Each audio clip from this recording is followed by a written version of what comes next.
যে বিশাল ঝিনুক আকৃতির স্টেশনটি দেখছেন, এটা শুধু কেবলমাত্র চোখের সৌন্দর্যের জন্যই বানানো হয়নি।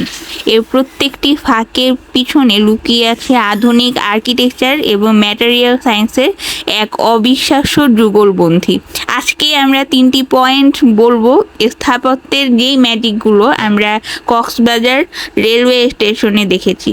তো আমাদের ভিডিও শুরু হয়েছিল ভোর 5টা থেকে।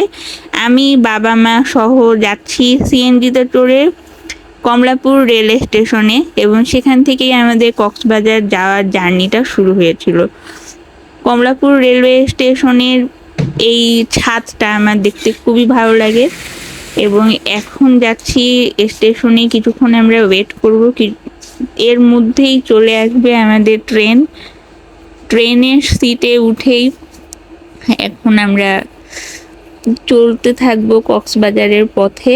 এবং আজকে আমরা অনেক সুন্দর সুন্দর ট্রেনের মধ্যে ভিউ দেখতে পারবো। ট্রেনের ভিতর থেকে বাইরে অনেক সুন্দর সুন্দর ভিউ দেখতে পারবো। ভিউ দেখতে দেখতেই আপনাদের সঙ্গে গল্প করতে করতে আমরা কক্সবাজার পৌঁছে যাব। এবং যেহেতু এটা বর্ষাকালে মেঘের আকাশ এবং গাছপালা সব কিছু মিলে একটা অন্যরকম সুন্দর একটা প্রকৃতি। এবং এই যে এখানে অনেক ছোট বড় টিলা দেখা যাচ্ছে। এই টিলার মধ্যে মানে বলতে পারেন মনে হচ্ছে একটা বন জঙ্গলের মধ্যেই ট্রেনটা যাচ্ছে, এবং ট্রেনটা যত দূর আগাচ্ছে মনে হচ্ছে যে আমরা বাংলাদেশের সবচেয়ে বড় কক্সবাজারের দিকে, সবচেয়ে বড় সমুদ্র সৈকত, এটাকে বলা হয় এশিয়ান সব থেকে বড় সমুদ্র সৈকত যেখানে আমরা যাচ্ছি সেখানে। এবং কিছুক্ষণ পরেই দেখবেন যে বৃষ্টি নামছে। জানালার কাছ থেকে দেখতে একটু অস্পষ্ট লাগলেও এর মধ্যে দেখছি কিছু যাত্রীরা খুবই মজা করছে, গান ছেড়ে দেওয়া হয়েছে, তারা নাচানাচি করছে। আবার আমরা দেখতে পাচ্ছি আকাশ কিছুটা পরিষ্কার, আবারও দেখা যাচ্ছে যাত্রীরা সেই মজা করছে। এবং এবং আমরা আবার বৃষ্টি দেখতে পাচ্ছি। এবং এখানে অনেক সুন্দর সুন্দর বাড়ি ঘর আছে। এখানে আমি খেয়াল করে দেখেছি দোতলায় একটা টিনের বাড়ি আছে, এবং আকাশে দেখেন প্রচণ্ড মেঘ, একটু পর পর বৃষ্টি নামছে এবং মেঘ। এবং ট্রেনে জার্নিতে এটা এনজয় করা যায়, বাইরের দিকটা দেখা যায়। এই যে দেখেন কালো মেঘ, এবং মেঘ মনে হচ্ছে ছুঁতে পারবো, এত সুন্দর করে মেঘটা হাতের কাছে মনে হচ্ছে চলে আসছে। এবং ধু ধু মাঠ, খুবই সুন্দর একটা কম্বিনেশন।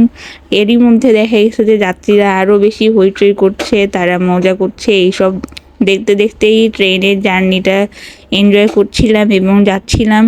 যদিও এটা প্রায় 9 ঘন্টার উপরে জার্নি ছিল, এবং 9 ঘন্টার উপরে জার্নি করে এখন বাজতেছে রাত 1টা, এবং এখন আমি এডিটিং করতেছি আপনাদের এই ভিডিওটা। এবং যত সময় যাচ্ছে আকাশ দেখেন তত খারাপ হচ্ছে, কিন্তু ভিউটা খুবই সুন্দর। আপনারা ট্রেনের এই ভিউটা দেখার জন্য হলো অবশ্যই ট্রেন জার্নি করবেন। এই ট্রেনের ভিউটা, যদিও আমরা এসি কোচে ছিলাম, কিন্তু এসি কোচের বাইরে কোচে যদি বসতাম হয়তো আরও বেটার ফিল করতাম, কারণ এই ভিউটা এসি কোচ থেকে দেখলেও মনে হচ্ছিল যে এসির বাইরে বসলে বেশি এনজয় করা যেত। এবং যতটা সময় যাচ্ছে একটু পরেই দেখবেন যে মেঘ থেকে বৃষ্টি প্রচণ্ড, এবং বৃষ্টি থেমে যাচ্ছে। বৃষ্টির পরের ওয়েদারটাও খুবই সুন্দর। আমরা যখন কক্সবাজারে এসে পৌঁছেছি তখন অলরেডি 3টা 3:30 এরকম বাজে, এবং ওই সময়ও দেখা গেছে বাইরে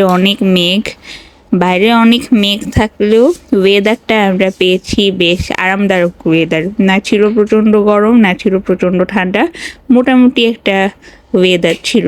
এবং এই দিক দিয়ে সব বৈদ্যুতিক পোলগুলো দেখা যাচ্ছে।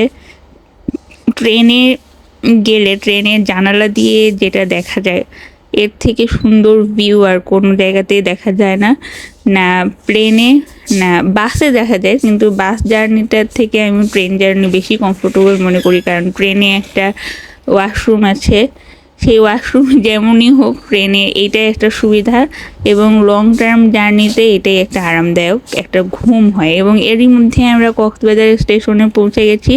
এবার আমরা কক্সবাজার স্টেশনে নেমেই এই যে ভিডিও শুরুতে যেভাবে বলেছি যে আজকে 3টা পয়েন্ট বলবো এই স্থাপত্যের ম্যাজিকটা নিয়ে, সেই আপনারা খেয়াল করে দেখবেন যে ট্রেনের স্টেশনের সামনে ভিউটা অনেকটা ঝিনুক আকৃতির কার্ভ করা আছে।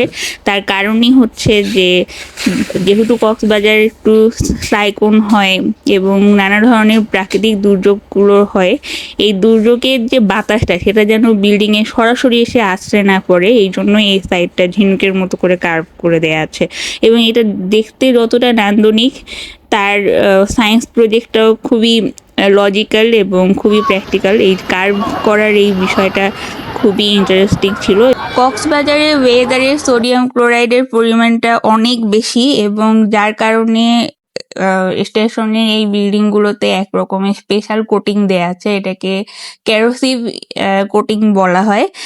এবং এই কেরোসিভ কোটিংয়ের কাজটাই হচ্ছে, যেহেতু সোডিয়াম ক্লোরাইডের পরিমাণটা অনেক বেশি বাতাসে, সেটা যেন সহজেই রড সিমেন্ট এইগুলোকে নষ্ট না করে ফেলে, এই জন্য এই কোটিংটা দেয়া হয়। এটাকে বলা হয় প্রোটেকশনের জন্য, যাতে সোডিয়াম ক্লোরাইড বাতাসের সোডিয়াম ক্লোরাইড সাধারণ রড সিমেন্টের উপরে পড়লে সেইটা যাতে নষ্ট না হয়ে যায়, এই কারণে এই কোটিংটা দেয়া হয়েছে।